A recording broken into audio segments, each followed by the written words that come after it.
Сәлем достар, сіздермен бірге мен Малика. Менің арнама қош келдіңіздер. Бүгін біз сіздермен маршмеллоу жасаймыз. 50 грамм суға 10 грамм желатин қосып, жақсылап араластырып аламыз. Енді біз 100 грамм қантқа 50 грамм су құйып, жақсылап араластырамыз да отқа қоямыз.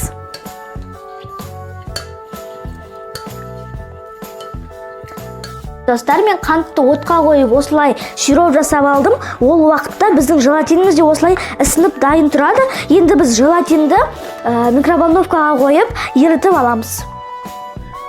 Мінекей достар, микроволновкаға қойып едім, осындай сұйық масса шықты. Енді біз желатинге сиропты қосып, аппақ көбік болғанға шейін миксерлейміз.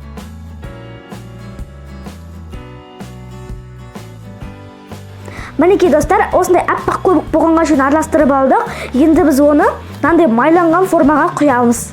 Міндетті түрде майланған және пищевой пленка төселген болып тұру керек.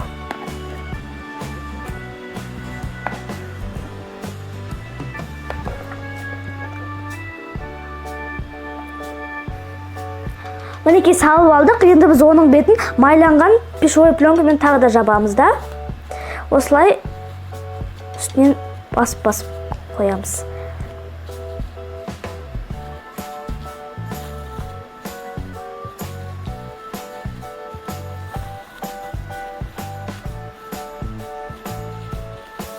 Енді біз бұны холодильникке 5 сағатқа қойып қоямыз. Мінекей достар, маршмеллоуды холодильниктен алдық. Менде 5 сағат емес, 3 сағат тұрды. Оның өзінде өстіп күшті болып қатты. Енді біз сахарный пудраның үстіне крахмал қосып, кукурузный крахмал. Енді біз оны осындай електің ішіне салып, жартысын ғана саламыз.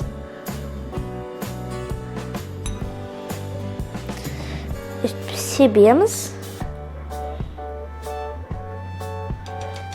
Енді оның үстіне маршмеллоуды қойып, жақсылап осы массаға батырып аламыз да. Енді кесеміз. Негізі кез келген бөлікке кесуге болады.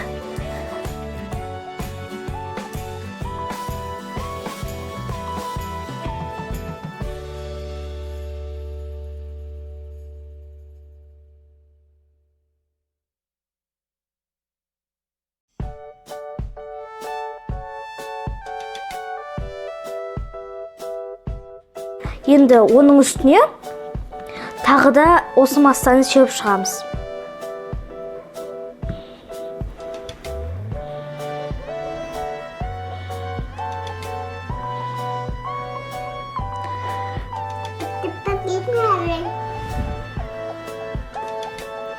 Осыған жақсылап орнатамыз.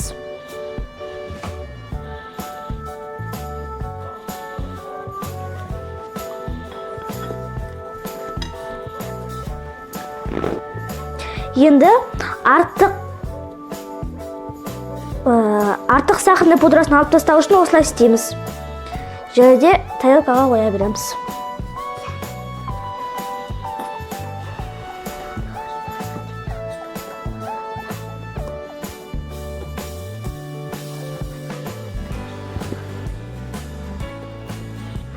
Мінекей достар, біздің маршмеллоуымыз дайын. Қараңыздар, қандай күшті. Формасын өте жақсы ұстап тұр.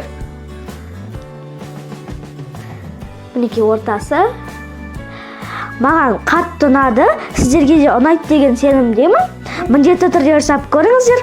Егер де сіздерге рецепт ұнаса, лайк басып арнама жазылыңыздар. Және комментарий қалдыруды да ұмытпаңыздар. Барлықтарыңызды жақсы көремін. Сау болыңыздар. Ас дәмді болсын.